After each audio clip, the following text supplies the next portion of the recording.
Good afternoon, and welcome to the special meeting of the City of Glendale Commission on the Status of Women. Roll call, please. Chair Burns. Present. Commissioner Hojayan. Present. Vice Chair Magrin. Present. Commissioner Perrion. Present. Commissioner Sumerjan. Present. Ex officio Alfred. Present. Ex officio Austin. Present. Would you please stand for the flag salute? I pledge allegiance to the flag of the United States of America and to the republic for which it stands, one nation, under God, indivisible, with liberty and justice for all. Thank you. Next item, please. Item 1B, report regarding the posting of the agenda. The agenda for the May 14, 2018 meeting was posted on the bulletin board outside of City Hall on or before May 11, 2018. Thank you. Next item, please. Item 2, introductions and presentations. Item 2A, presentation, City of Glendale Community Services and Parks Department, Senior Services. Welcome. President Burns, members of the Commission, my name is John Marocchian. I'm here today to present the senior services with the City of Glendale. I'll give you a little background on some of our services that we have available for Glendale seniors.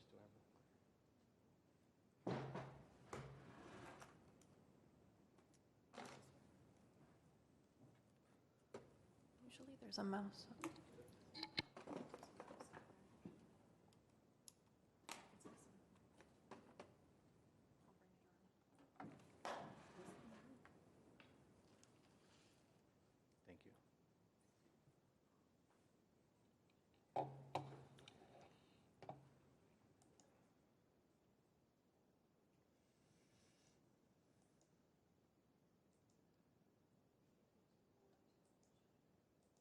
Okay, so our programs have three components.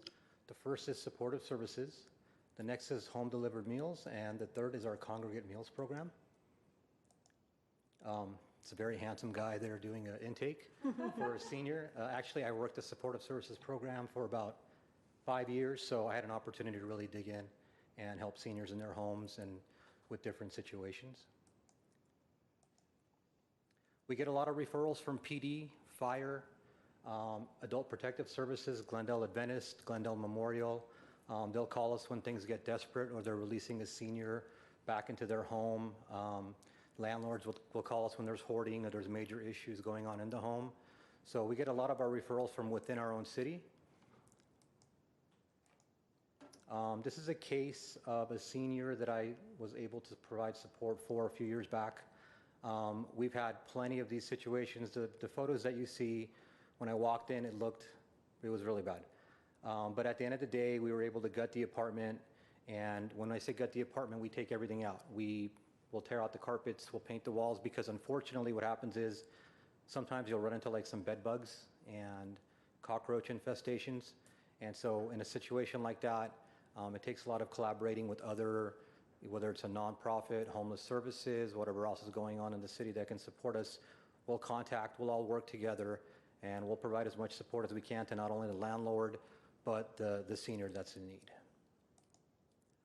We have our home delivered meals program, which has its own coordinator. For this program, the requirements are you must be 60 years of age or older. You need to be a homebound senior, which means you can't be leaving the house.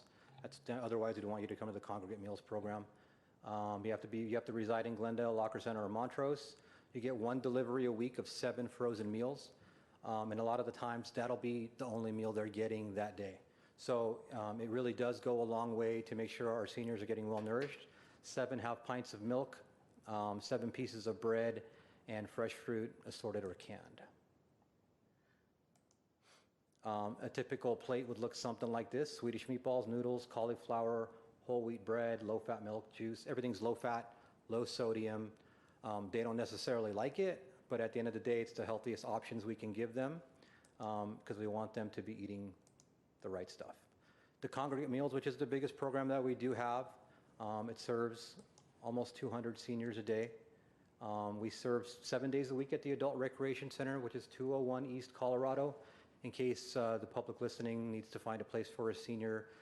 They just go and they do an intake, and we can help them there 7 days a week, so that they're getting a catered meal every day. So you can only imagine how important this is to helping people who don't get, a meal every day. We have Spar Heights Community Center, Monday through Friday. This is actually the facility I also supervise at the same time. So it's a wonderful place up north, up by Montrose, and we serve meals there 5 days a week. We don't get quite as many people, so ARC gets probably about 100. Spar gets between 30 and 50.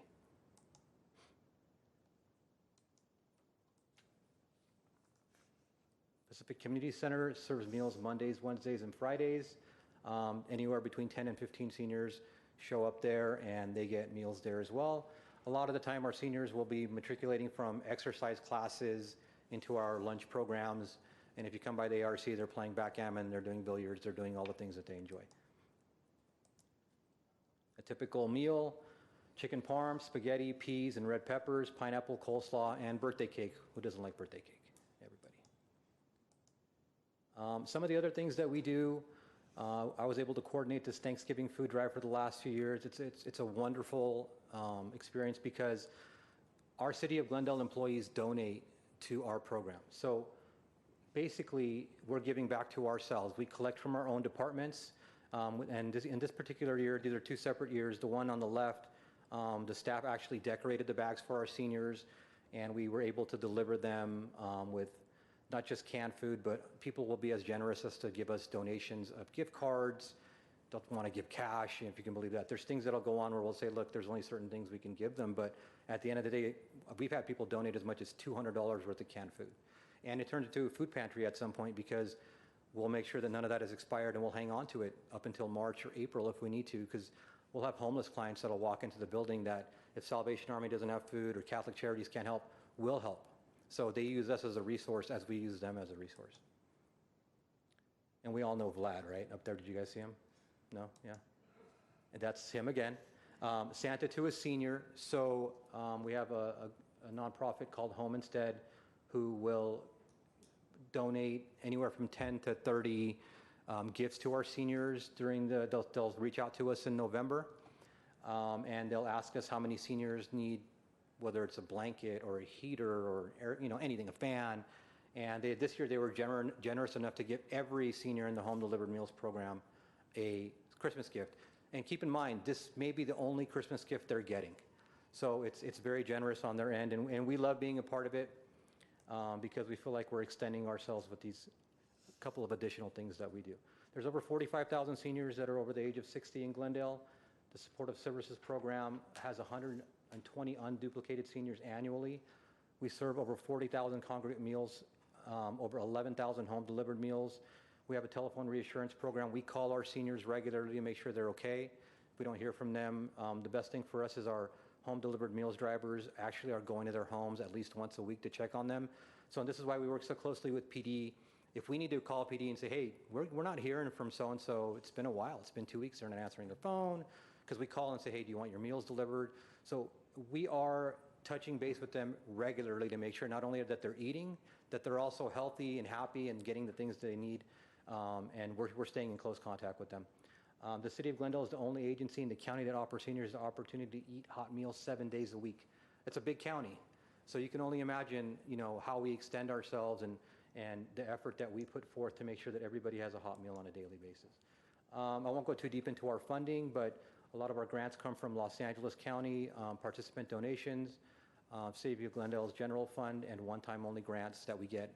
We got a pet grant where we were able to provide seniors meals for their pets, pet food, little beds. We had a little grant where we were able to help them with utility assistance.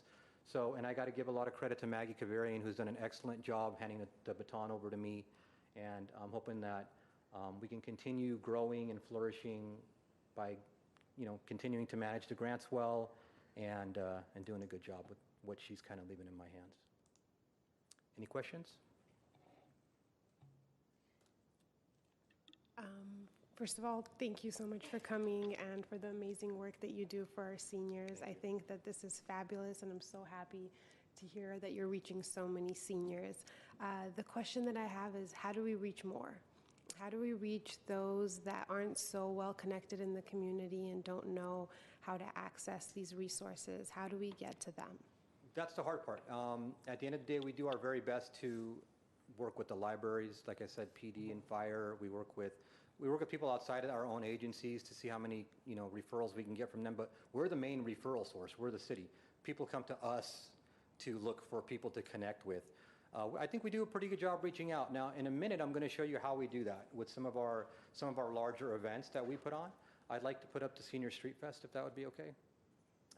So we've made a concerted effort to really give our seniors places to go, even if they're not a part of our programs.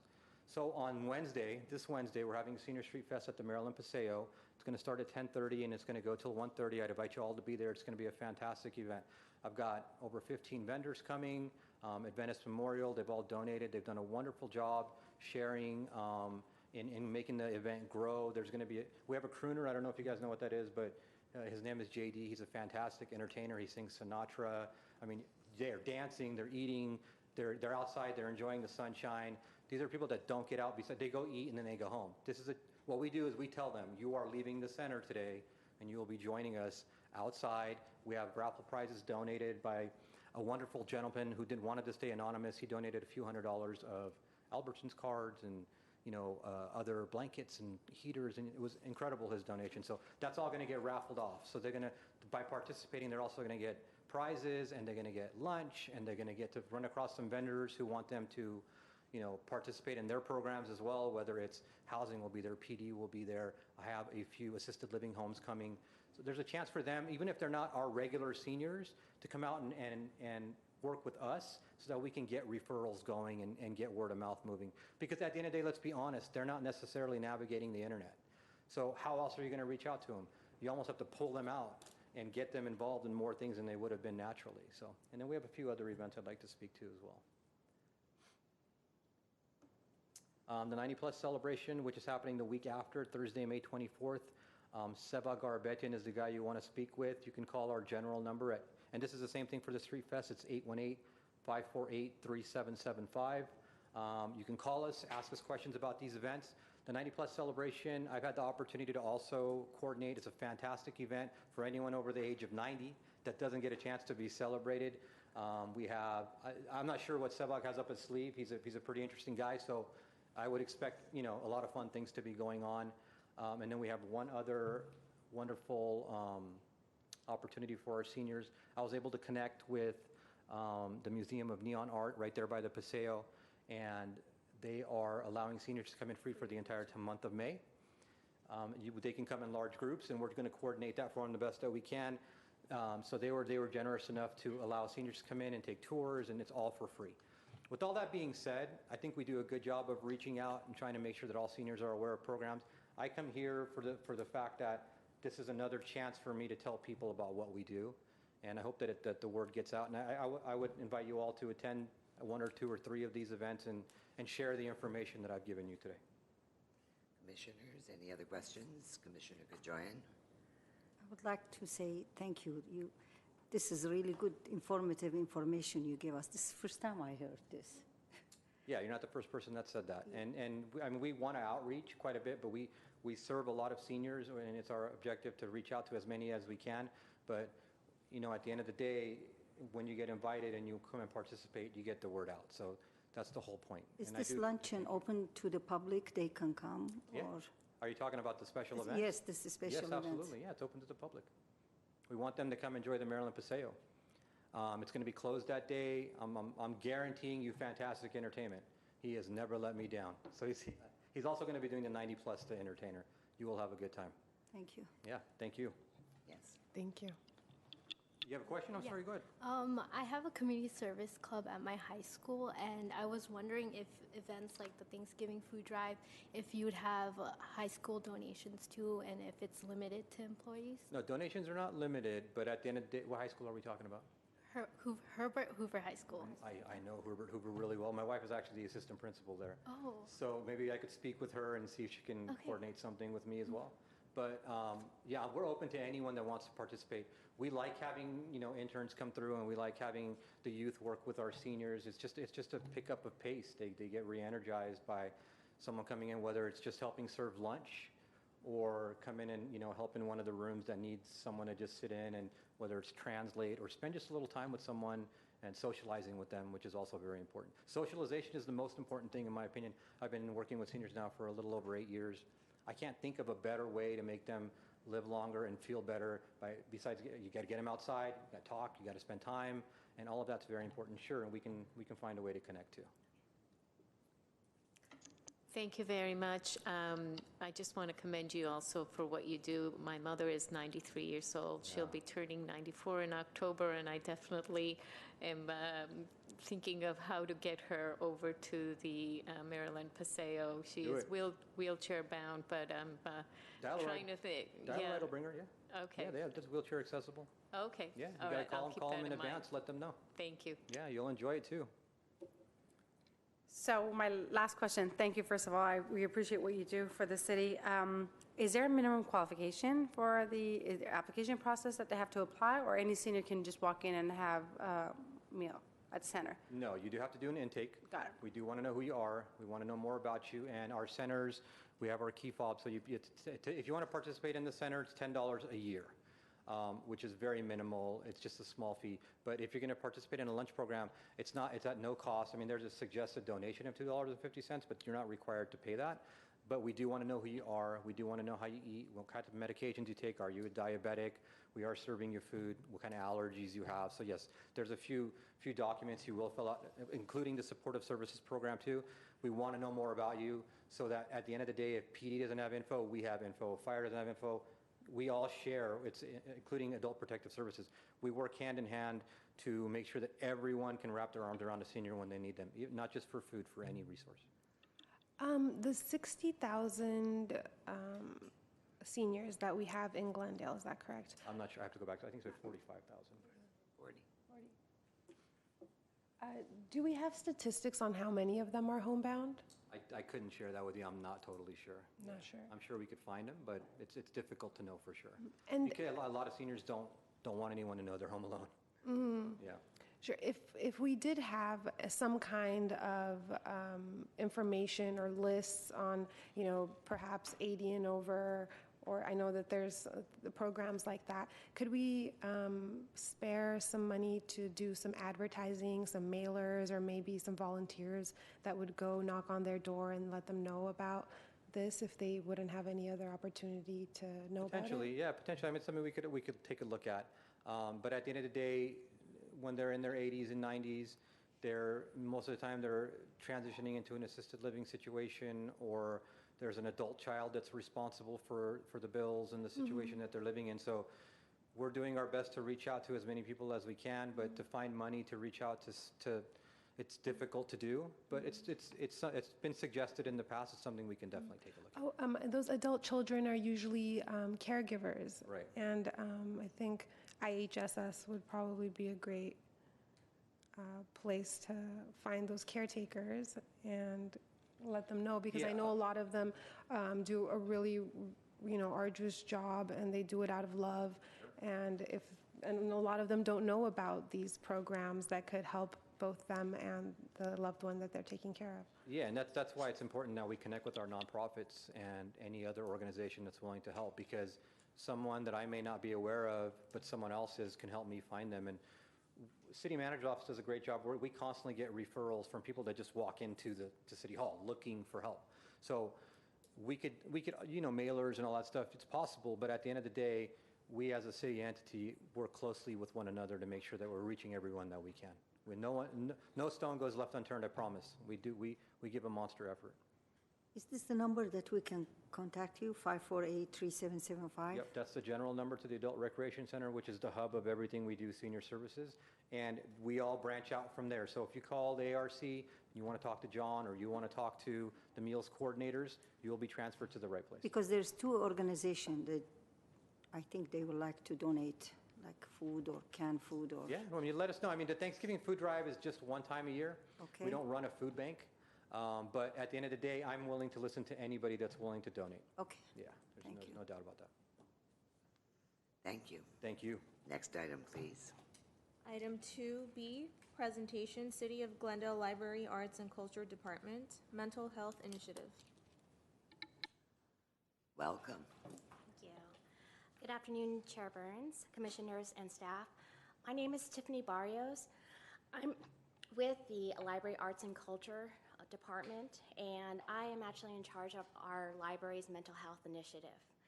I'm here today to talk a little bit about what we've done over the past couple of years and some of our main components. So the first component is staff education and community awareness. The second component is our social worker program, which is displayed on that screen right now. And the one that we just had on May 4th is our mental health resource fair. Starting with staff education, this actually began in 2016 when the California State Library began a series of grants to help support staff when working with individuals who were displaying signs of mental illness.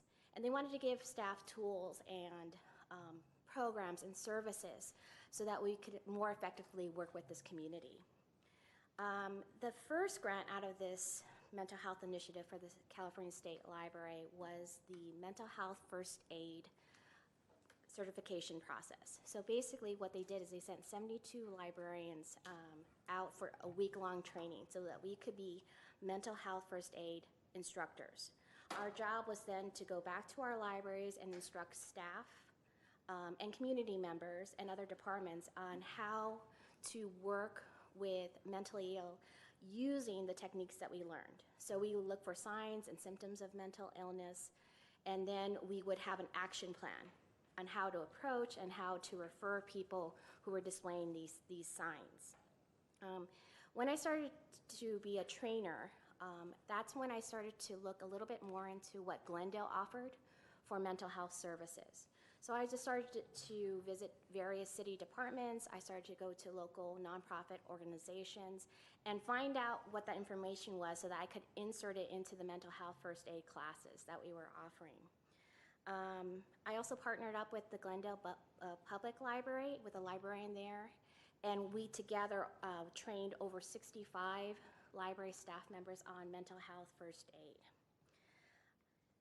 While doing this process, I realized that the staff was interested in more training, so I was trying to do different types of activities. So one of the activities that we did is, as a library staff, we went to D.D. Hirsch and went to their Child and Family Services department and received a little bit more education about what their services were and what they offered. And I also applied for a $2,000 grant to help bolster the library's mental health collection, to sort of renew it, to add more and diverse titles to the collection. And then my director, Cindy Cleary, invited the National Library of Medicine to come to the library and give staff a training on online resources. And that particular training was called Mental Health at the Library, the Essentials. And it was a wonderful, pretty much all-day training that we went to. So that way, if somebody approached us at the front desk or we approached a patron out in the stacks, we would have that information that we could give them. Staff education will continue to be a cornerstone of this particular program. And it led into our second component, which is our social worker program. In 2017, the California State Library offered a grant where they would pay an employee to offer direct services to patrons. Now, those direct services were really based on what the community needs were. So some communities may need more veteran services. Some communities may need a nurse on hand to do basic physicals. Some libraries may want to have the Department of Social Services come out and do intake at their libraries. And what we decided is that we were going to have a referral-only social worker at our library. And what the job of that social worker would be is to do walkthroughs through all of our 8 sites, identify people who were showing signs and symptoms of either homelessness or mental illness, connect with that person, and then be able to refer them out to organizations in the Glendale community. So one of the components of that grant was to connect to a local organization who would help us through that process, because they wanted somebody who knew the Glendale area, who could refer, back to that organization in case they needed help. And so we actually partnered with Essentia, and they recommended Mary Leisure, who ran their winter shelter program for several years. And so she was really well connected with the homeless population in Glendale, as well as had a really solid foundation in mental health services available in this community. So we hired her through this grant. And not only did we want her to connect with patrons, but we also wanted her to help our staff, because our staff had questions. Our staff had problems that they had encountered. They had worked with difficult patrons, and they needed feedback from somebody who was educated in a way that a librarian is not. Basically, librarians are information specialists. They're program specialists. And so they were fitting in that niche. And then on the other side of that, we had library staff who were, trained to do policy enforcement. So we were missing that kind of middle ground, that middle area, and that's where the social worker came into it.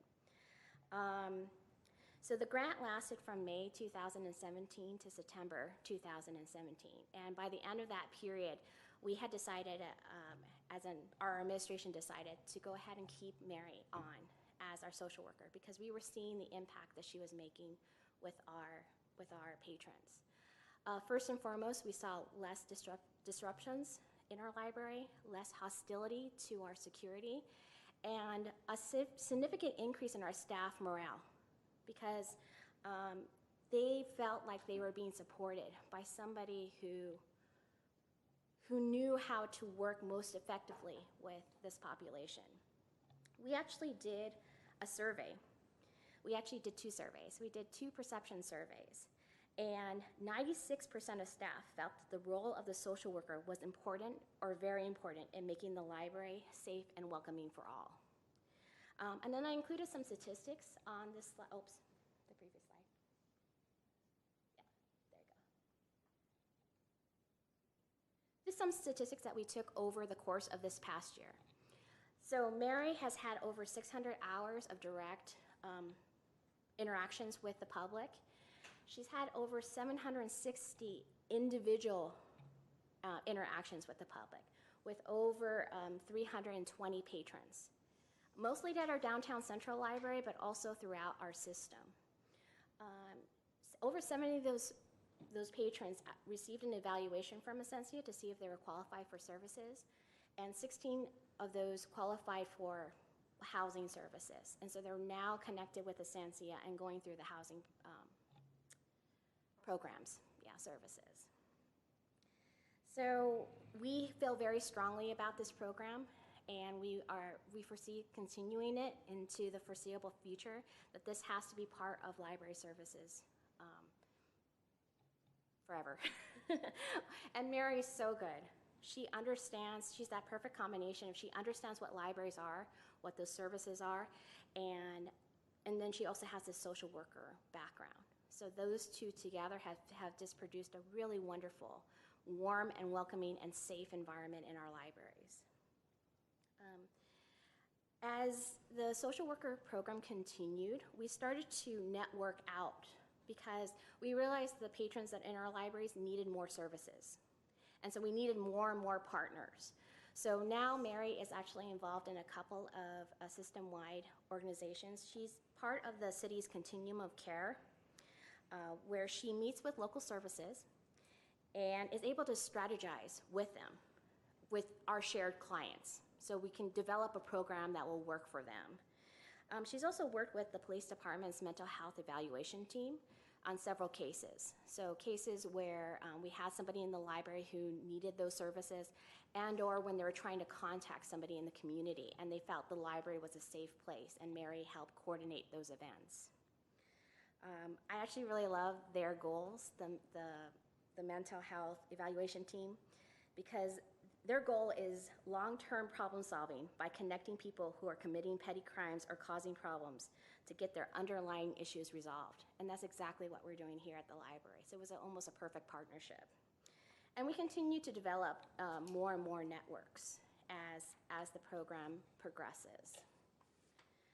So the last thing that I wanted to talk about was our mental health resource fair, which we held on May 4th at our downtown Central Library. In 2018, the California State Library offered a grant to libraries to host a mental health resource fair, which would bring together community organizations that provide services to individuals and families affected by mental health. And month of May is actually Mental Health Awareness Month, and so that's kind of the tie-in. So we wanted to have that event in May.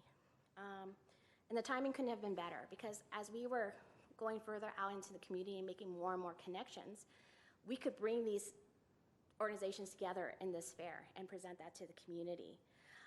But we started off thinking that we were going to have 6 to 8 organizations participate. We had 28. And during that week and even after that week, we had to turn away organizations because we literally did not have any more tables to have these members come out to the resource fair. Our goals for the resource fair was to connect patrons with mental health support, to increase the community's awareness of our social worker program and mental health resources, as well as expand our network of partners. So at this fair, we had 2 types of organizations represented. We had direct mental health, so places like D.D. Hirsch, places like NAMI, which works with families and individuals who are living with mental illness.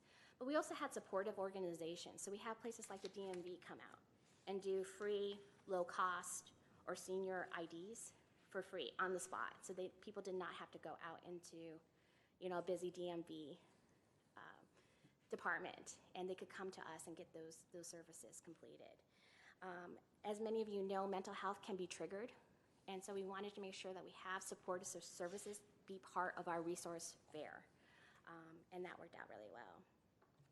Once we were awarded the grant, which was a $7,000 grant, we not only paid for our marketing and our staff, but we also added an expanded wellness area. We had a presentation done by NAMI, and it's called In Our Own Voice. And it's people who are living with mental illness talk about what that's like. And in one of the presentations, she did a wonderful job of what a wellness activity is, or what a coping mechanism is. And she explained that she tries to touch all her senses, through sound, through touch, through smell, and engage those to help her cope with her mental illness. And that's really what we did in our wellness area. So in our wellness area, we actually offered a couple of different things. If we can go on to the first slide. Yes, that one. This was our keynote presentation where she was explaining how to engage those senses. And if you go to the next one, this was the actual, this is actually only part of it. We actually had more in our auditorium. But these are part of our 28 organizations that participated on that day. And then if you go to the last one, these were some of the wellness activities that we had. So we had painting, aromatherapy, meditation, yoga, and we also had pet therapy later on that day. So this is our aromatherapy table. So we estimate about 100 community members attended that day. And we did a post survey, so we're in the middle of thinking about what we would like to do for next year. But we definitely would like to do this next year. We have organizations who have already committed to coming next year to participate in this event. And I just want to say overall, the mental health initiative for the library, it's an evolving program. From the very first minute that we started it, we keep on developing according to what staff needs are, according to what community needs are, and try to just increase awareness and to try to increase the support network that we can keep with for people who are experiencing mental illness. So I'll take any questions if you have them. Commissioners. Well, first, I appreciate you coming in. And I have to say, Glendale Unified School District was one of the participants. Yes. So we had a booth at the center. If you Yes. Hello. Yeah, May is a mental illness, and we raise awareness throughout the community. I think it's really impressive that the library has invested in a social worker, but that's not an internship program, is it? No, it's not. She's a licensed social worker? She's a licensed social worker, yes. Okay. Because we have increased our internship in Glendale Unified. Last year, we had 29 interns in my department, and therefore, some of those interns are seeking for hours. Then if I know, then I can refer them back to the library so they can collect hours and serve the community as well. It's definitely something that we've been considering because we want to have a legacy program, when Mary leaves us. I hope she never leaves us, but when she does, we want to have some kind of legacy program. So we've been approached by a couple of colleges too. So we really want to investigate that as some, and then we can expand our hours. She can also get, or he or she can get, the education that Mary has. I mean, I think it's a worthwhile investment. Right. So it's something that we have been thinking about, and we'll definitely be putting it on our list of things that we'd like to continue. And also, quick question, the wellness center, you talked about the wellness center. Is it stationed at the main library? So the wellness activities were actually only for the mental health activities, there. okay, okay, that one, Yeah. okay. I thought We there was called a it the wellness wellness center. area, No, okay. yeah. We called it the wellness area. We held it in our auditorium, and what we are considering though is, because this was so popular, is to have wellness activities throughout the year.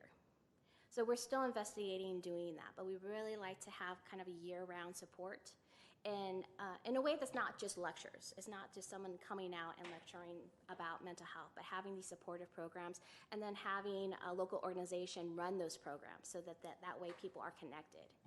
And also, a quick question about the social worker, about Mary. So does she only do an intake and refer, or does she see clients? We don't call it intake because intake does apply services offered. We call it referral. And so I guess the closest word to it would be evaluation. So she does an evaluation of the person. What are some of the things that they need to be supported? Are they have unstable housing? Do they have food insecurities? Is this person looking for a job? So that's part of her kind of contact with that person.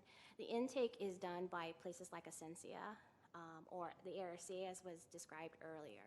I was talking about the mental health piece, Oh, I'm sorry. not about housing and food.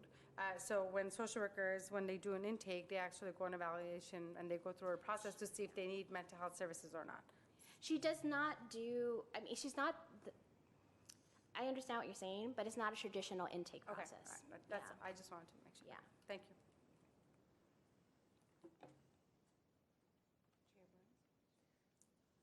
No. Commissioners, any other questions? Thank you for your report. Thank you, very informative. Thank you for the amazing work that you're doing. Thank you. Thank you. Next item on the agenda, please. Item 3, oral comment. Discussion is limited to items not a part of this agenda.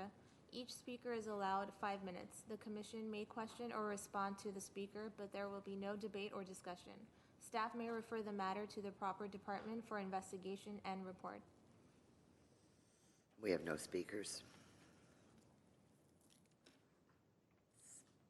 Next item, please. Item 4, consent items. Item 4A, approval of the minutes of the special commission meeting held on March 19, 2018. Roll call, please. Can we have a motion? Oh, we have a please? motion, please. I motion to approve. Seconded. Roll call, please. Chair Burns, Yes? Commissioner Hojayan, Yes. Vice Chair Magrin. Yes. Commissioner Perrion, Yes. Commissioner Sumerjan. Yes. Thank you. Our business agenda now, please. Action item A. Item 5, business agenda, 5A, action items. Item 1, consideration of supporting the Glendale Fire Department's Girls Fire Camp. Item 1A, motion to partner with the Glendale Fire Department to launch a pilot Girls Fire Camp. Would you be kind enough to provide a report on this item, please? Sure, gladly. Chair Burns, members of the commission, good afternoon. This report is before you because in an effort to help recruit more women for the Glendale Fire Department, Chief Greg Fish has requested that the Commission on the Status of Women consider partnering with the Glendale Fire Department to launch a pilot program. This is modeled after similar programs that exist both at LA City Fire Department and LA County Fire Departments. Have been going on for a few years now. Chief Fish would like to hold a girls' fire camp in the city of Glendale this fall. The camp program is yet to be determined, but it would likely entail a one-day program at their training center, supported by a team of firefighters. It would give approximately 20 to 25 girls, teenage girls, but late teen, the opportunity to experience what a career as a firefighter with the fire department entails. They would be allowed to witness apparatus demonstrations and try on the gear, and do a sample firefighter workout. They would also learn about the various requirements that are involved with becoming a firefighter. This includes getting their EMT license, emergency medical technician, and also the completion of a fire camp. Verdugo Fire Academy is the one we have here, but they can go to any fire academy. And it would allow our city's female firefighters to connect with these girls. They could build relationships and really inspire a new generation of women to really decide if this is something they want to do and really work towards it and make their chances of success a lot better in becoming firefighters. And they would really understand the team dynamic and the paramilitary service and really get a taste for what it's like. Should the commission choose to partner with the fire department to launch this pilot program, staff will work with the fire department to develop their program, their curriculum, coordinate any welcoming speakers that would come in the morning, which would involve the Commission on the Status of Women as well, and to help promote the camp throughout various organizations that the Commission works with, so that they can help recruit girls for the camp. And that concludes the report if you have any questions. This item is open for discussion. Is there any age limits? Or The what is the age that we're trying to recruit? Vice Chair Magrin, it hasn't really been set, but looking at what the other fire camps have done, it's typically ages 14 to 18. So teen, but not, I haven't seen 12 to 13, but again, that's based on the recommendation of the fire department, I would say probably, yeah. How would these girls get recruited? I'm curious, through high school counselors, or how would they find out about this, and how would they get selected? I mean, 20 to 25, I'm assuming that a lot more might want to try for this. Commissioner Perry, and that's a good question. Not quite sure what the turnout would be like, and it might be on a first come, first served basis, but some of the organizations that the commission would work with to recruit would definitely be GUSD, perhaps some of the private schools as well, social media outreach, working with organizations. For example, our Parks Department does a teen night out, so reaching out to all of those teens, reaching out to past Camp Rosie participants, Yes. current Camp Rosie participants, the various networks that all of you have. We can truly reach a lot of girls and generate a lot of interest, and then I think we would go based on the recommendation of the fire department as far as, first come, first serve, or if they want to do a selection criteria process. I don't believe there would be something like that. It would just be whoever's interested and then based on the number of applications that are received, then the fire department could consider doing this again in the near future. Christine, is there a date for this camp? Not yet, Commissioner Kojayan. The goal is to do it in the fall. There's a few upgrades happening at the training center that the chief would like to have done before hosting the camp so that the girls could experience that. Also, it would be cooler so that as they're doing, trying on the gear and running around, it wouldn't be in the sweltering heat. You are right, we can help them, like as we done in Camp Rosie. And we had flyer, we send it to all organizations and schools. Absolutely, and that's why the chief reached out and wanted to partner with the commission on this. Commissioner Perrion. One more question. The age, you said the late teens, 14 to 18. I'm curious as to what is the minimum hireable age for firefighters? Is it 18? I believe it's 18. I would look to see. We can certainly verify that through our Human Resources Department, but I think it's 18. Oh, okay, because I'm just concerned that, if they get motivated, they get excited, they want to do this, and if the age limit is not 18, let's say it's higher, then they've got a couple of years that we might lose that gain of, having them fired up to work. And we would also ask our student ex officios to help spread the words at their schools too. And, pure word of mouth is just as powerful as any other method of outreach. I'm sorry that someone didn't come from the fire department to talk about this. Would have been nice. Certainly, as we get more details ironed out, this is just to see if you're interested in partnering. At the August meeting, there will be a lot more fine-tuning of details because the fire camp would happen in the fall. So there is still one more meeting, and that would be an appropriate time for a representative from the fire department to come and go over the program details and answer any questions and,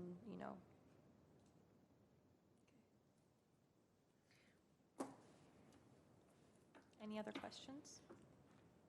No, just I think it's a really great opportunity to create jobs, maybe unconventional for women. It seems like there's a need for it, as the chief has said. So I support it. I think it's a really great way to create jobs for the future and make sure women know that all doors are open to them. Me too. I can suggest, let's partner with this. Well, we need a motion to do that. I'll move to motion. And I'll second. Roll call, please. Chair Burns, Yes. Commissioner Khojayan, Yes. Vice Chair Magrin, Yes. Commissioner Perrion, Yes. Commissioner Submergent. Yes. Thank you very much. Next item on the agenda, please. Item 2, update on the Commission on the Status of Women's Legislative Agenda. Item 2A, motion providing direction regarding the list of bills presented. Ms. Powers, would you provide a report on this item, please? Yes, please. Chair Burns, members of the commission, at the last meeting, the commission recommended 4 bills for support. The first was Assembly Bill 2034 that had to do with noticing for human trafficking related to transit-related businesses. Senate Bill 937 regarding lactation accommodations would require employers to provide a lactation room and other specific features. And Senate Bill 970 also had to do with human trafficking, and this was more along the lines of the hospitality industry, training hotel, motel workers who came into contact with human trafficking victims. There was a 4th bill, AB 2340, by Assemblymember Friedman regarding trafficking that was also approved, but because the bill was substantially amended, it is being included for you this evening to consider because it still has to do with sex trafficking, but it is considerably different. So it's come before you again for your consideration in the list on page 3. So now there are 4 bills for your consideration this evening. The first one is Assembly Bill 2124 by Assemblymember Rubio. This has to do with human trafficking as well, and it has to do with the vertical prosecution program. So what this bill would do is require the California Governor's Office of Emergency Services to award funds up to 11 DA offices that would employ vertical prosecution programs for human trafficking crimes. And vertical prosecution is when one prosecutor is assigned responsibility for a case from intake to appeal. Horizontal prosecution is what you normally see in a lot of cases, and this is having multiple prosecutors assigned for each and every specific function. So you'll get one prosecutor who only does the appearance, one who's just there to do the charging, one for jury trial, one for preliminary hearing. So there is a bit of disjointedness. What vertical prosecutors are able to do is work directly with law enforcement agencies and whoever they need to build a strong case and see it from beginning to end. So this would be a great thing for sex trafficking crimes. The next bill for your consideration, Assembly Bill 2243 by Assemblymember Friedman, has to do with evidence and admissibility. This bill would allow victims of extortion, stalking, or a violent felony to block admissibility that they have engaged in an act of prostitution at or around the time when they were a victim of a crime. That doesn't mean that the prostitution charges go away. Those are charged separately, but it would just allow a victim to truly be seen as a victim and not be labeled a prostitute and be possibly discredited from being a victim of a particular crime. Assembly Bill 2340 is the third bill for your consideration by Assemblymember Friedman, and this is the one that was amended. So now it has to do with non-minor dependents, victims of sexual trafficking.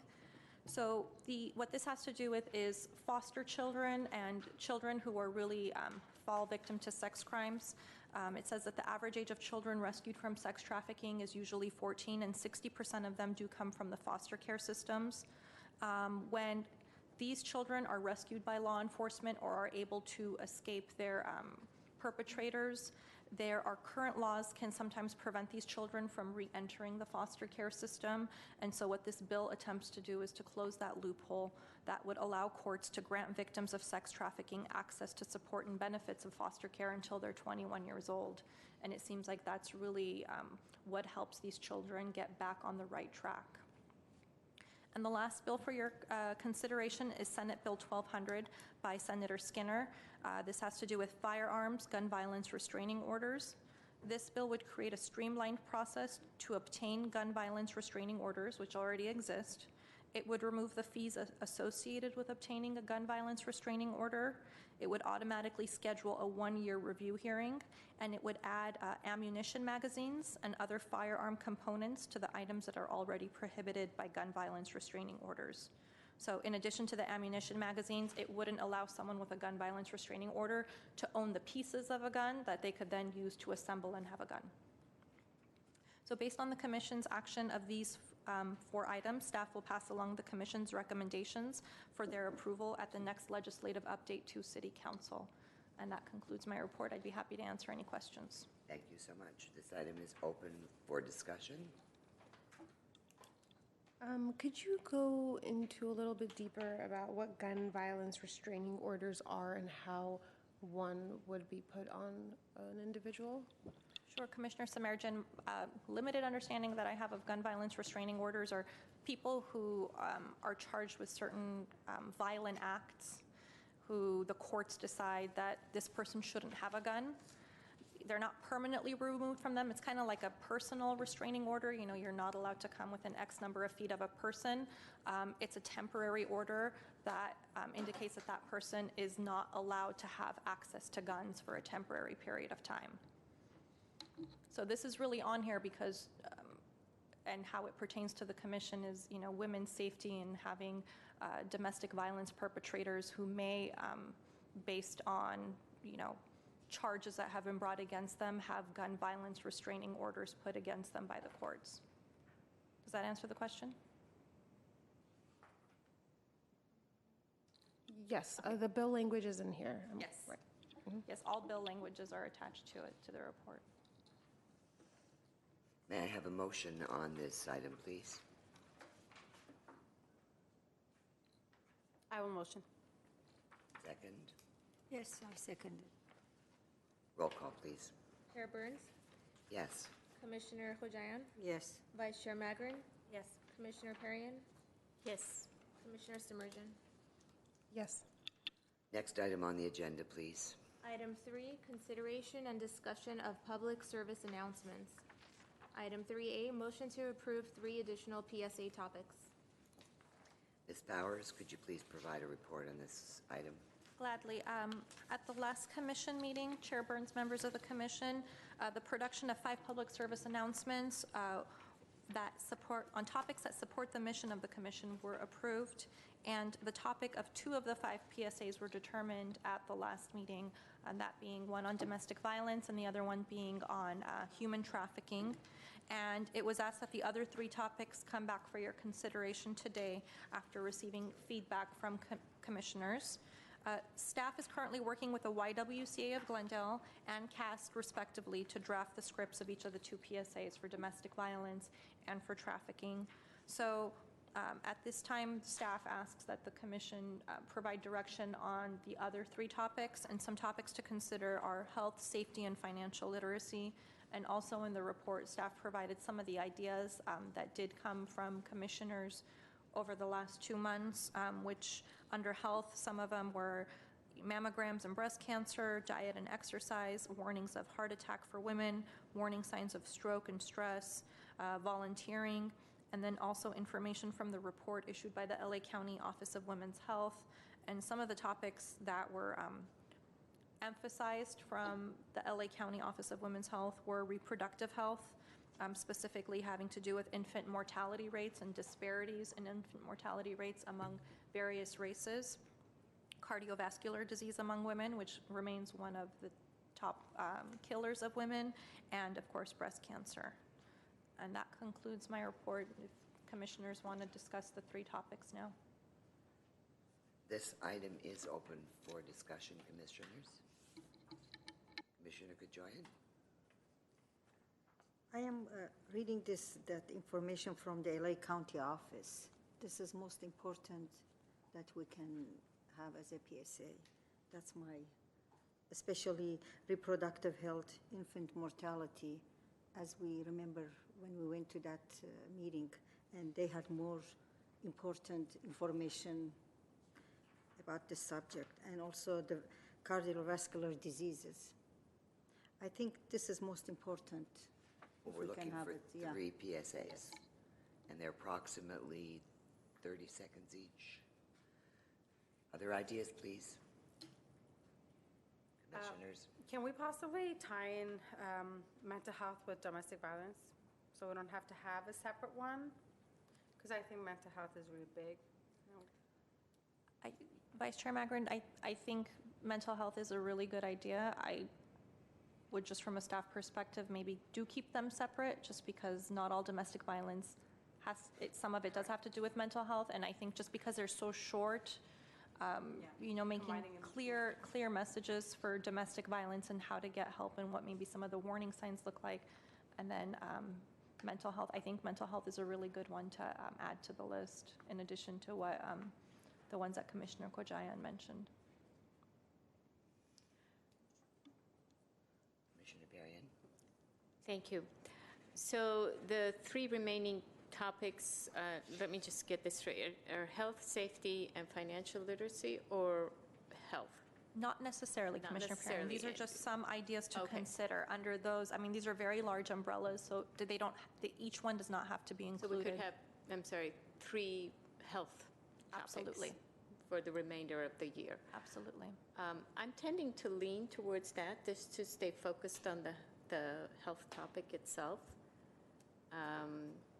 So I would then echo Commissioner Kojayan's input for reproductive health and cardiovascular disease testing, and let's finish it off with breast cancer. Those 3, I think that would be great for the rest of this year, right?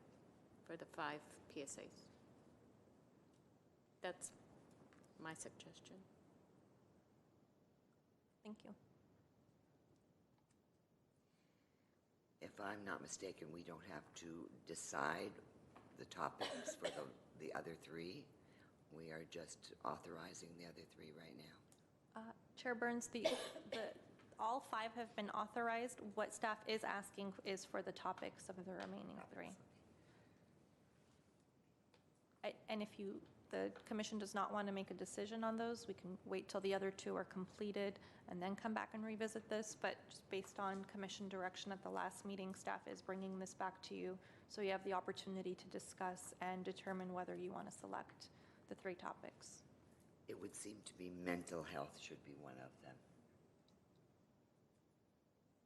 Perhaps opiate crisis, the opiate crisis is another that's huge right now.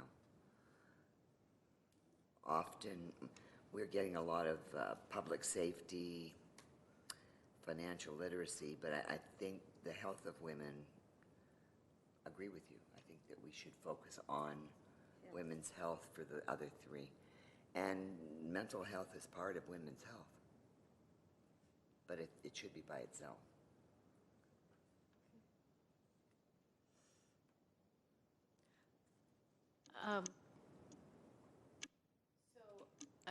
Thank you. So if we want to stay more focused on health issues that are more for women, obviously reproductive health is strictly for women. Breast cancer is for women. Opiates, while I agree it is a huge health concern, it is across both male and female. I am not trying to say, we should avoid health topics that go across the genders. But since we're just launching this PSA initiative, I would recommend that we stay more focused on what concerns women and what the top health concerns for women are statistically. Let's select from that list. And I know for a fact that cardiovascular diseases, it is the #1 killer of women. Opiates, yes, they're big. Pain management is a serious societal issue, but it's not a killer at this point. So We're looking at mammograms, definitely. That crosses over from men to women. I'd like to see the warning signs of heart attacks for women particularly. They apparently are they're different than the warning signs of heart attack for men. We also might be able to, in this PSA, discuss the warning signs of a stroke. They're both pretty much killers. So I have a clarifying question. So under health, are we indicating that the talking points would be breast cancer, diet, exercise, warning signs, what's indicated here? Stress? Not necessarily. No? Not These are necessarily. discussion items. Okay. So under health, if we choose health particularly, what would we focus on? So, Vice Chair Magrin, to try to answer your question, it seems like Commissioner Kojayan and Commissioner Perrian are leaning towards the 3 bullets that are underneath the LA County Office of Women's Health, being some of the things that they highlighted, which is reproductive health, cardiovascular disease among women, and breast cancer. And then I know that Chair Burns and you mentioned, and many of you mentioned, the mental health component, so that's a 4th item to consider. And then, of course, there was the opiates mentioned as well, and the stroke signs. So you have a few, there's some level of agreement here. It looks like everyone is thinking that we stick to health for the 3 topics. It would just be narrowing down and maybe playing an elimination game as far as what those specific topics are under the umbrella of health, because there are many, many, many topics you can choose from. Mental health is really big, so. Well, I would have to say that would be one of them, Yes. one of the PSAs. Correct. That's what. That would be my suggestion. And agreeing with you, reproductive, breast cancer. How are you ladies feeling about that? I think reproductive health is really important, especially for young girls and certain trends that are happening. I think it's really important to make sure that women are in tune with their bodies and know how to take care of them properly. I'm wondering about what that would involve on television, though.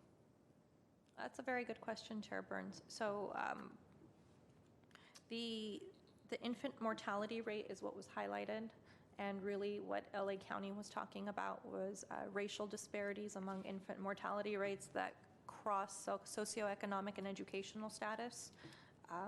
So one of it would just be to get the information out as awareness. In the other 2 PSAs that staff is currently working on the scripts for, and I think something that we've mentioned is connecting each PSA to a provider, to a resource. So for example, the domestic violence, your resource is the YWCA. So, you give the information about warning signs or how to help someone who is, involved with an abusive relationship, and then you give them this information, and what do? Who do they call? So it would be, and for domestic violence, that would be YWCA of Glendale. For human trafficking, it would be CAST, who's the organization, the Coalition to Abolish Slavery and Trafficking that the commission has partnered with. So that is a good question. When you do think about reproductive health, it would be, do you connect people to, or it could just be a PSA and you just give them information and say, this is what's happening. And the message is something similar to what Commissioner Samardzian said is, you know, make sure you get checkup or make sure you're doing your, you know, whatever you need to do. I'm blanking on it, even though I've gone through all of it myself, you know, your prenatal checkups and whatever else it might be. And understanding and being in tune with your body and, you know, having control over your birthing experience or whatever that might be. I'm not a professional on this point and I haven't delved too far into it, but that is a good question. Same with mental health. Mental health is such a big topic. And there's so many different components to mental health. So, you know, one thing with mental health could be to connect folks with NAMI, and that's the National Alliance of Mental Illness, I think. They also have support groups that work in Glendale for families of mental health. So there's a lot that to think about as you pick these topics of, are you going to connect it to a partner and who would that partner potentially be?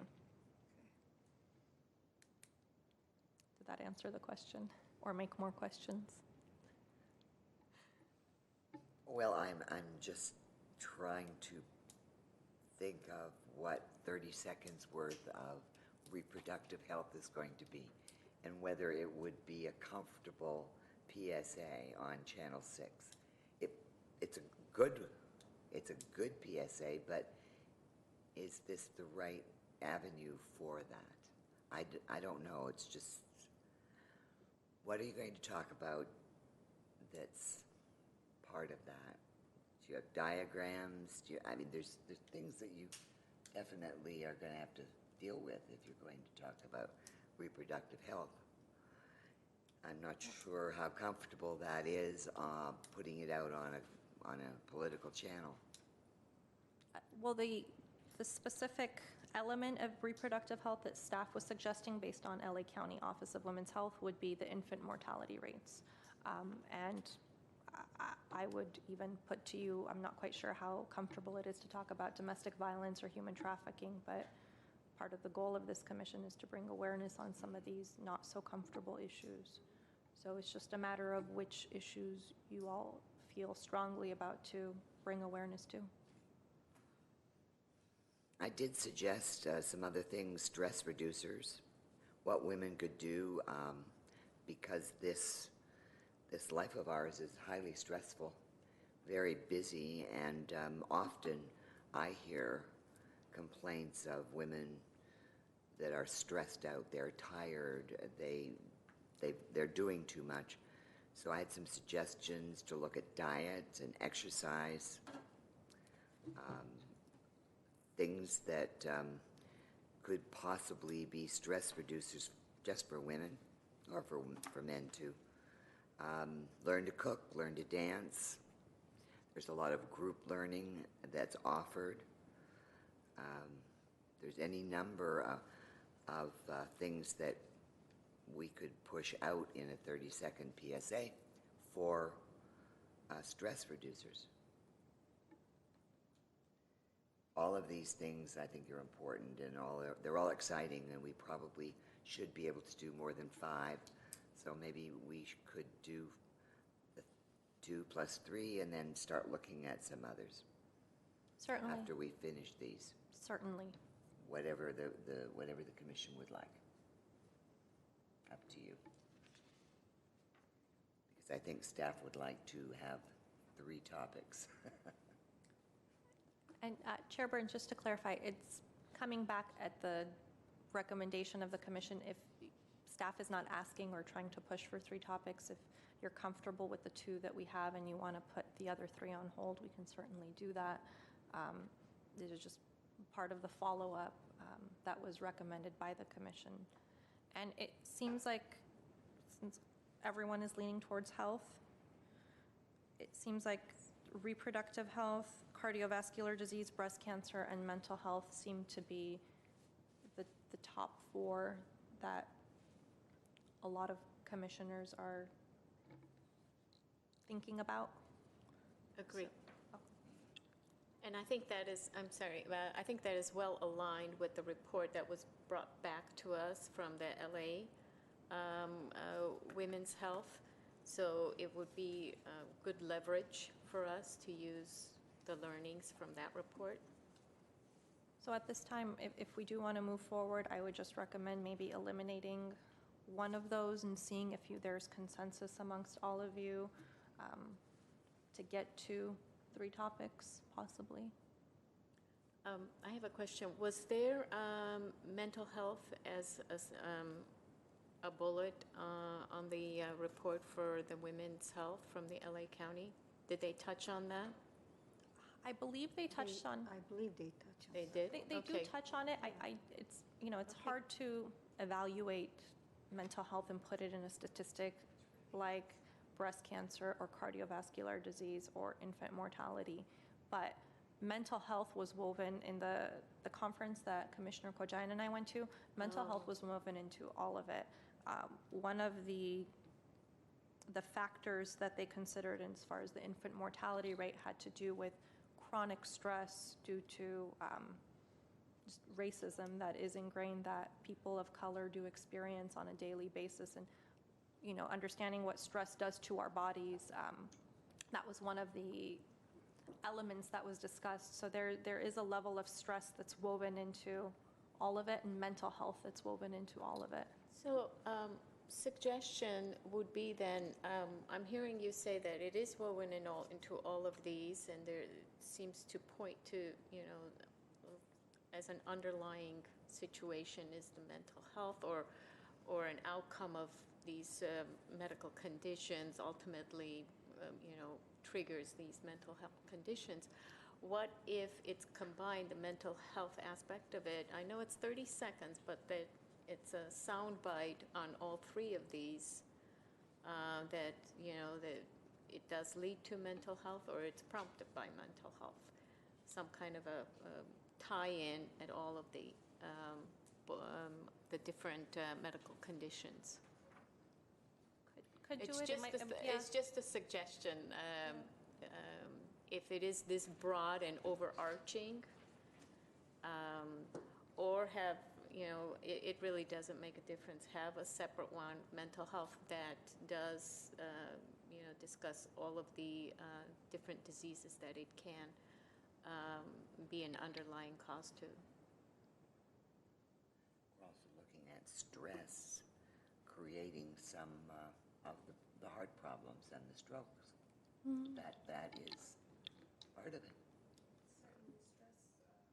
Certainly stress ravages all of the organs, and the brain's no exception. So definitely health-wise, stress is a big cause of all of these symptoms, whether it's organs or organ disorders or mental issues. Certainly stress is a trigger, but I think we can, I would really like to see not just to present problems, but to find solutions. So, where can they go? What can they do? So it more geared towards finding the solution to the problem rather than just talking about what the problem is. Let's start with that. Stress can cause issues, with your organs, can affect mental health negatively, and what can we do to treat it, and what resources do we have in the city that helps them, just like the lovely lady that was with us provide perhaps their information. That was what I was talking about, stress reducers. And I think I think that when Christine and I were, Ms. Powers was talking about it, I said we really need some positive things. We need to throw out positive things that help with some of these problems. And I agree, we can't just throw out the problem without suggesting some of the solutions. So I like that stress reducer. Things that we could do to relieve some of the stresses that cause our health problems. Yes? I don't know. Except mental health. are you feeling that would be a single PSA? I just think that mental health, and there's so many taboos with the different cultures in the community, it would be nice to raise awareness that not all crazy people, because that's the myth out there, but it's just an extra support for you to have. You can have barriers in our life that you need extra support, so that's where mental health is there for. And the agencies that are representing, there's 2-3 big agencies in the community, D.D. Hirsch Pacific Clinics, that are servicing our Medi-Cal families. Just put resources out there, if you, but I think, yeah. If I understand, we have 2, and mental health will be the third one? Well, my understanding was, and correct me, Ms. Powers, that we had. 2 is approved. Right? No, we had 3 that was in health. 2. Two have been approved thus far at the previous meeting. That was Yeah. domestic violence Violence and and sex trafficking. trafficking. And based on how this conversation is evolving, I'm really hearing 5 topics at this point. So we have the 3 from the LA County Office of Women's Health, so reproductive health, cardiovascular disease, breast cancer, mental health, and stress reducers. One of I totally agree that mental health is a really big issue and it should be focused on. But I think almost to a fault, because a lot of the time, the stigma on mental health comes from that we treat it differently from other kinds of illnesses. Let's say if it's something that has to do with any other organ, it's something that has happened to you, and you are a victim to it, whether it's cancer or heart disease or a heart attack. But whenever you have a mental illness, there's some fault we place on the person and we treat it differently from any other disease or illness. I would really like to see it in a whole, a combination, the whole, holistic way of treating your body and mind as one system, and that the brain is no different from the heart or an arm or any other part of you, and that these issues and diseases and illnesses are one and the same, and the causes of them, again, like you said, are stress and these kinds of disturbances in their life. So I think it would be really nice to be inclusive of it. Absolutely. I completely understand what you're saying, Commissioner Samarijan, and I think based on what Vice Chair Magrin is saying and what you're saying, to me, those seem very compatible, and it seems like you're almost writing the PSA for me, so I'm making notes of what times you're saying what, so I can go back and reference those times. So yes, it seems to be working. Can we select one, possibly, that everyone agrees on at this time and work that way? Or a majority? I'll motion to select for the first one, the reproductive health and the infant mortality rate. I'll second that motion for the reproductive health.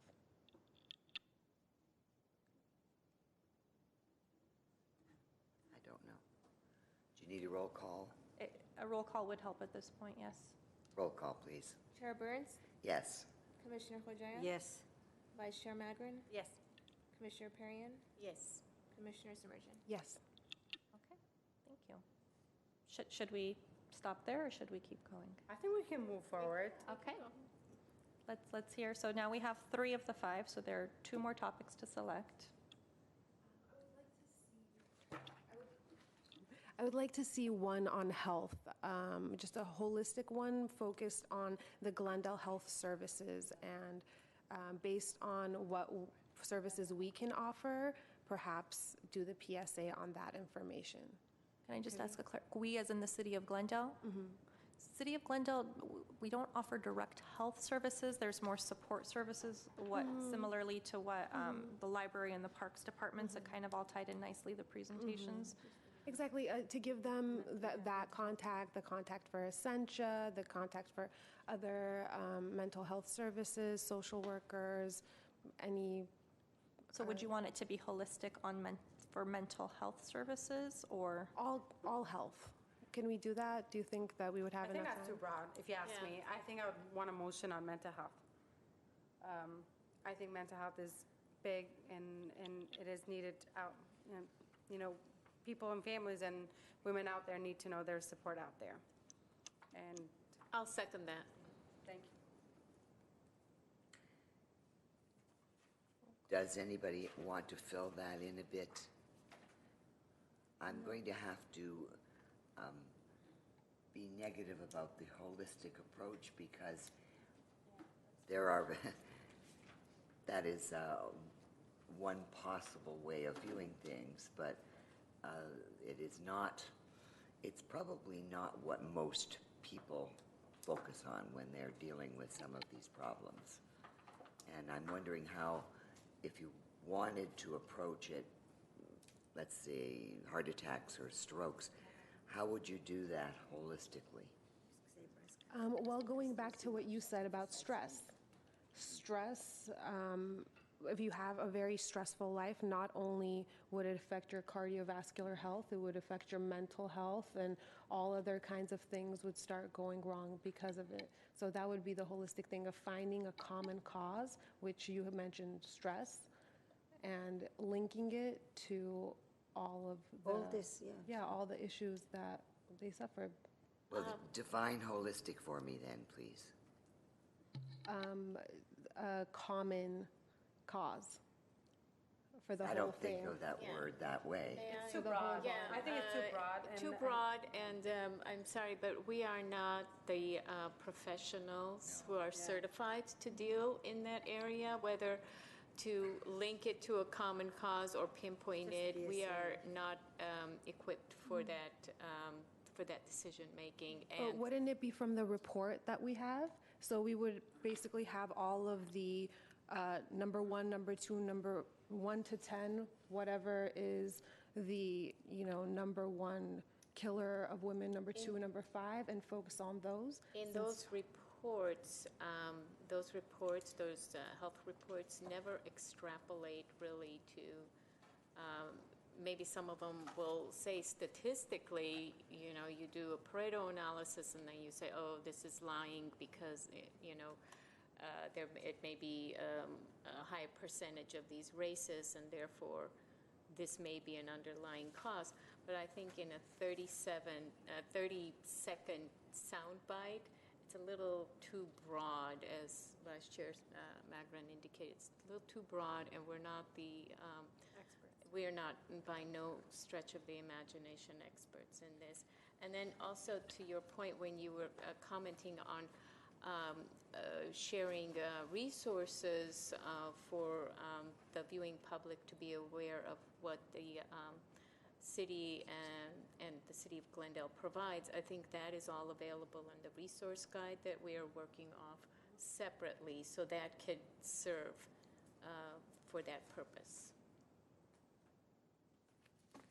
I agree with Commissioner Perry, and I think it's just too broad. And also the services and the resources within the city. For example, if you're stressed due to homelessness, due to unemployment, due to whatever, there are resources out there that you can look into or reach out to the city.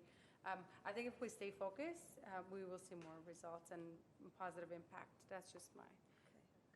And then, so we do have a motion and a second on the floor for mental health. Mental health, And yeah. certainly, the feedback you provided on the direction for the mental health PSA, combined with Vice Chair Magrin's input, I think will really help shape that PSA.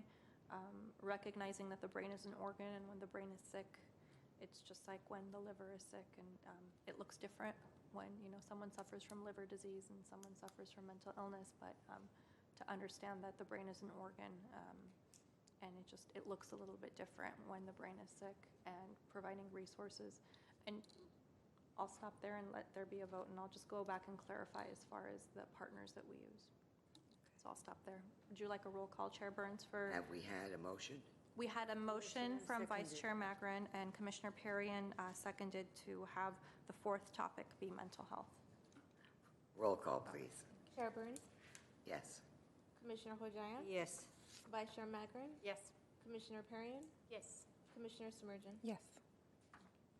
And just the note to make is, as staff is working on, based on the feedback provided by the commission on the various topics, at the end of the day, I certainly am not an expert as staff on these topics, so working with our trusted agencies to look over what it is, the message we're trying to put out there and make sure it's appropriate and accurate, and it's a message that they would endorse, I believe is really important to make sure that the right information is going out. So in my mind, the partner for the mental health would probably be NAMI. They're actively involved in Glendale. NAMI is the organization that Ms. Barrios mentioned as well, that had come. They offer support services for people with mental health and also with their families too. So they're pretty encompassing. We also have D.D. Hirsch. We also have Pacific Clinics. There's no shortage of organizations that we can turn to for professional expert advice on how to shape the scripts for these PSAs. Ms. Certainly, Howard, and I'm sorry, are they listed on our resource? Are these, anything that you mentioned, are they already listed here too? D.D. Hirsch is, Pacific Clinics is, and then National Alliance for Mental. I think they are. ARK Family Services, anything that is related to counseling and mental health services, it is listed here. That's good. so certainly none of us are experts on trafficking or domestic violence or any of that, but I know that we have the great experts at our resources, so I'm sure we're going to be using that. You can have it. At this time, would Are we we going like to carry on Should we do a fifth one? a fifth one now? How do you Or would feel? we like to carry that over? I think so. Commissioners, fifth one? Okay.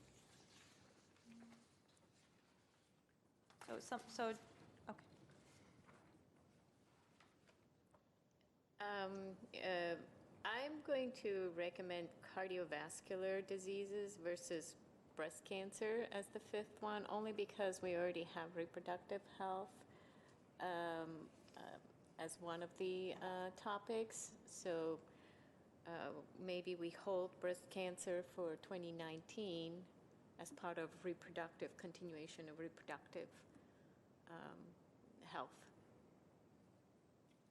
Is that a motion? Yes. I'll second that. Thank you. Roll call, please. Chair Burns, Yes. Commissioner Hojayan, Yes. Vice Chair Magrin, Yes. Commissioner Perrin, Yes. Commissioner Simmerton. Yes. Next item on the agenda, please. Thank you all very much. Item B, reports, information only. Item B1, Camp Rosie update. Would you please provide a report on this item? Really, Chair Burns, members of the commission, late last year, the commission had agreed to transfer Camp Rosie to the Glendale YWCA along with one-time seed money of $5,000 for YWCA to implement this program this summer and to carry it on in perpetuity. Camp Rosie will be funded and staffed as part of the YWCA's prevention program, their violence prevention programming, as they firmly believe that the elements of Camp Rosie do support violence prevention. The camp will run from July 9th to August 3rd in 2 consecutive 2-week sessions. It will enroll 20 girls per session entering 7th to 9th grades.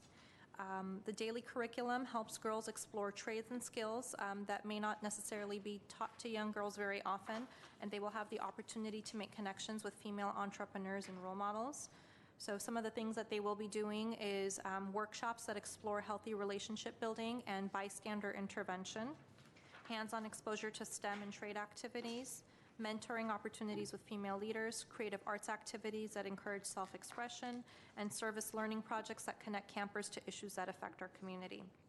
And some of the other things that the students will get to participate in is yoga, a service project with LA's Kitchen, healthy relationship workshops, a mock trial at the Glendale Courthouse, entrepreneurship workshops, comedy writing workshops, self-defense classes, orienteering and first aid, body positivity and social media workshops, engineering at California Science Museum, a tour of USC, and a tour of City Hall and the Glendale Police Department, and also a presentation on the various careers at the Glendale Police Department. So the next steps for the YWCA include conducting targeted outreach to boost enrollment, And the CSW will help this effort by posting the opportunity on its website and on GTV6, as well as promoting Camp Rosie through its monthly newsletter, City Connection, and various social media outlets, including Twitter, Instagram, Facebook, and Nextdoor.com. The City of Glendale just recently launched a teen Instagram account, and it's becoming quickly popular, so that'll be a great avenue to also reach students. The YWCA is also working to recruit a volunteer to assist with day-to-day camp activities, as well as to solidify a couple more of their workshops. And staff will bring back a final update to the commission at the conclusion of Camp Rosie. And they've indicated that since the next commission meeting will be after the conclusion of Camp Rosie, they'll be able to provide us with that information. So you should have it at the August meeting. And that concludes the report. If you have any questions, what you see up here is the slide that our GTV6 staff converted based off the flyer that will run on GTV6, and this can also be shared via various social media outlets as well. A question. I can see over there it says Glendale. We are not the sponsor, 5,000 as a commission on the Yes, it status says of Commission women. on the Status of Women underneath. It's hard to read. It's just, kind of like Sir Optimist underneath says best for women, but it says Commission on the Status of Women. I didn't see this. That one, yes, we have an updated logo. That's what my question Yes. was. Okay, now Yes, it's on that one, updated. it has been updated, and it's been updated on all the materials. Okay, They didn't have the updated logo, and it's been provided to them. thank you. And they haven't printed any of those flyers yet, so any flyers that they print out and do outreach with will have the commission's name on it. Thank you. Any other questions? Quick question, Kristen, maybe you mentioned this before. How many students are we looking into recruiting? 20 girls per 20. session, Oh. so a total of 40. 40, because I believe the program will repeat, so similar to how Camp Rosie was under the CSW. They're looking for 40 unduplicated girls, I believe. And then certainly in your networks that you have, whether it's the students or all of you and the various organizations that you work with, sharing this information would be fantastic. I think the Camp Rosie was 2 weeks, but this is going to be for 4 weeks. 4 weeks total, so 2 Total. weeks, and then it'll repeat yeah. again. Two different sessions. Sessions. So hopefully there'll be a total of 40 girls who get to go Yes, through the okay. camp. Quick question. What is the pool of female mentors that Camp Rosie will be pulling from?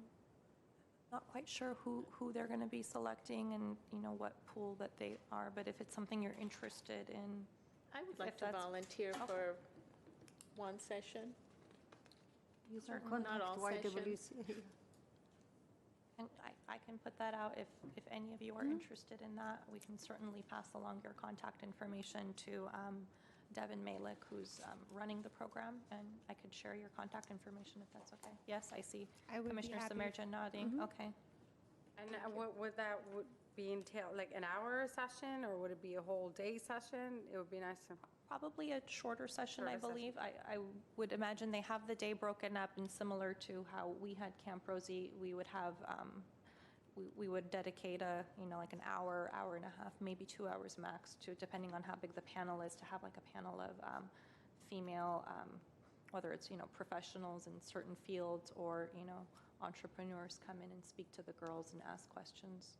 So it would be a shorter commitment. I'll be interested. Well, Ms. Powers, last time Camp Rosie was held, all of the commissioners attended at various times. I think it Yes. should be nice for all of us Yeah. to, yeah. Maybe have a calendar and divide each one of us. Yes. We're not all together. I'll certainly pass that along to the YWCA. Thank you.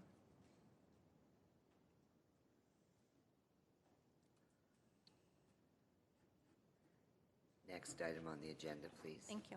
Item 6, Commissioner Staff Comments.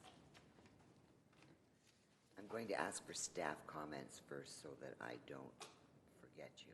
I have no the only comment is that the National Association of Commissions for Women is holding their conference here in Los Angeles this year. It's always in a different location, but it's going to be at the Biltmore Hotel, I believe, August 1st through 4th.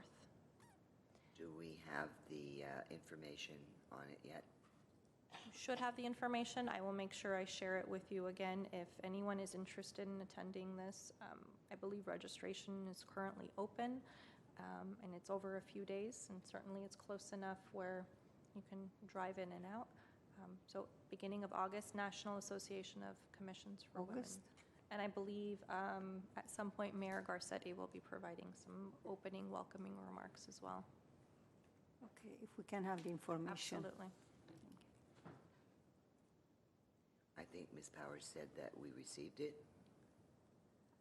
I No. will be happy to send it or I believe I've shared it with you, but if I haven't, then I will make sure that you have it. Okay. Commissioners, your comments, please. I have, Commissioner Kajoyan? yes. On April 9, Monday, me and I and Ms. Power, we attended Los Angeles County Commission for Women, LACCW, a lunch meeting. This is their second luncheon that they provide, was for Southern California Commission of Women to be connected and discuss their ongoing work. Also to continue look at the ways to collaborate and move women's issue. This was their first meeting in 2015 I attended. Then this meeting, they invited current paid members of Association of California Commission for Women, ACCW. They were there and they presented their report, as well as some cities that they are interested in establishing commission. And also it was attended from Santa Monica Commission, West Hollywood, and Pasadena, Glendale. And after welcoming remarks was with Chair Alice Bedrosian. So each one of us stand up and introduce themselves. And thank you, Christine. And she presented very well our work and what we do as a Commission on Status Women in Glendale. And it was very productive, informative lunch meeting. That was in Monday, April 9. So April 18, I attended YWCA 21st Annual Legacy Luncheon. So they honored 4 women in the community as the leaders, which they done, and they serve Glendale community. One of them was Dr. Caroline Burton and Marilyn Butler, also Sona Tatyans, also Agape Circle Women from Western Diocese of the Armenian Church. And it was packed luncheon and was very beautiful luncheon. All ladies attended. At this time, I would like to congratulate our new chief police, Carl, I cannot pronounce it. Wishing him health, happiness, and more success in his coming years. And what did you say? And more? Wishing him happiness, And more? success, and more success. Okay, that sounds good. Thank you. What Thank did you. I say? Never mind, it's okay. A tad bit of levity. Ma'am, do you have any comments you'd like to make, please? It was really interesting hearing the presenters talk, and I learned a lot of new things, and I'm happy to be part of the Commission on the Status of Women because I'm able to see the amazing impact you guys have on the community, and I'm really honored to be here. Thank you. I forgot to say something. As we have these resources, also Santa Monica, they have their own resources. They present it to us, and it's similar like what we have. Commissioner Ragland? Well, I just saw this on Ceres das Miss. Our Miss Kajayan was honored at ANC's luncheon, which we had the pleasure of attending, myself and Chair Linda Burns. It was an honor to see all our dedicated community members that are giving back to our community. So it's been a pleasure getting to know you, and it was a beautiful event, and I'm glad I was there.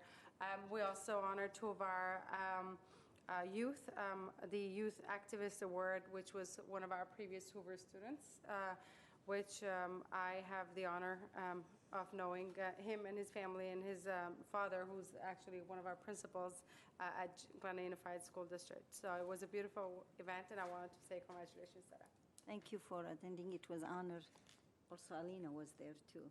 It and was Commissioner. lovely. Thank you for coming. You certainly deserve it. I would actually like to end the meeting by congratulating the people of Armenia and their new Prime Minister, Nikol Pashinyan. Since we met last, Armenia had a peaceful revolution and overthrew a corrupt government. And Armenia has always been a champion for human rights and women's rights, and I hope that this is a whole new chapter and we see much more progress on that end. And I know that we're all here to support in the diaspora and over there. Thank you. Thank you. Commissioner.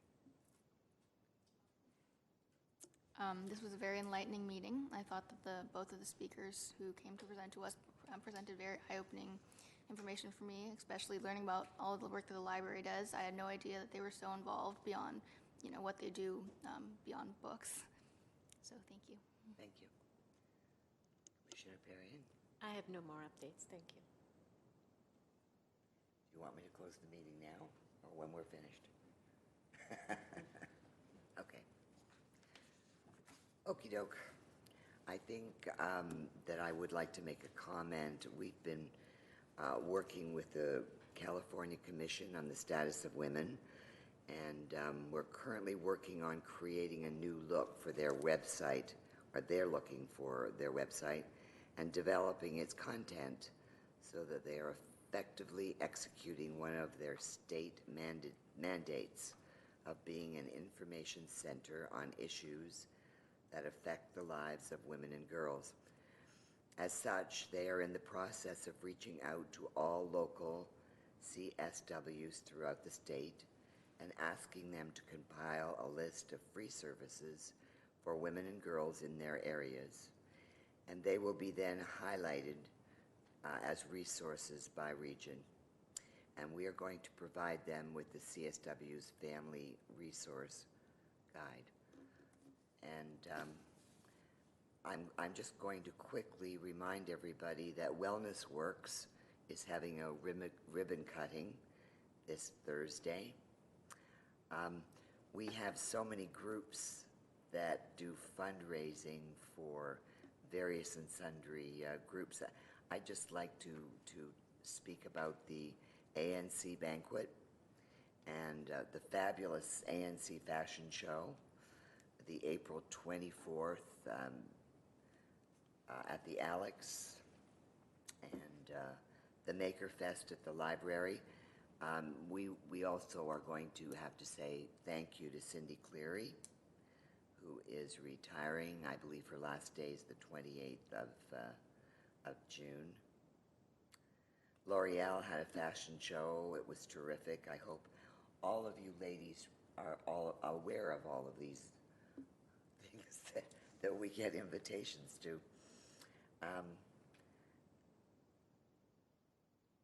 I would really be interested in knowing a lot more about the PSAs for the senior help.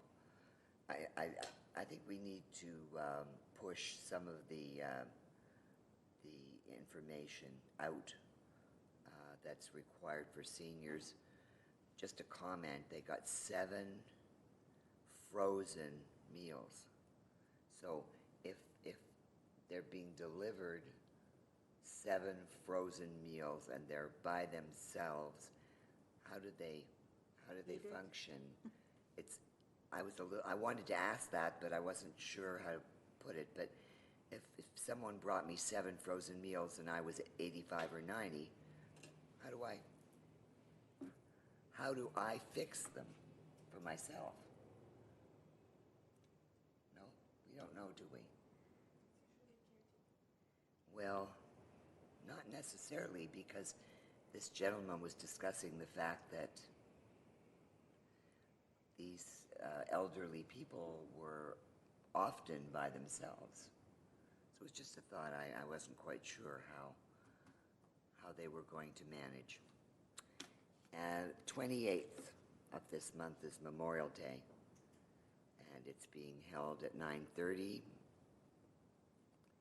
and it's sponsored by the Patriotism Committee of the Glendale Veterans Coalition, and it's held at 613 East Broadway. It would be wonderful if all of the commission members would be able to attend this Memorial Day. What time is it? Well, I'm serving donuts at 8. And that would be donuts and coffee, and 9:30 is the Memorial Day program starts. Yes? Yeah. So I think that's a very important thing that we should all attend if we can. And then Greg Krikorian's Women of Achievement. I believe very shortly the applications are going to be sent out for women to apply to become Women of Achievement. Sometime the end of September is the large luncheon. This will be the 29th luncheon. And it's quite an event. And shortly, I guess sometime early part of June, all the ladies that have been honored from 28 years will be gathering. It's quite a party. June 7th. Yeah. June 7th. June 7th? Well, that's basically all. We could all probably talk about all the different things we've done in the last 3 months, but I would thank you for your thoughts. And I'm now requesting a motion for adjournment. A motion. Second. Second? We don't need a roll call, do we? Meeting is adjourned at 7:19 PM. Thank you. Thank you so much, because I was going to say.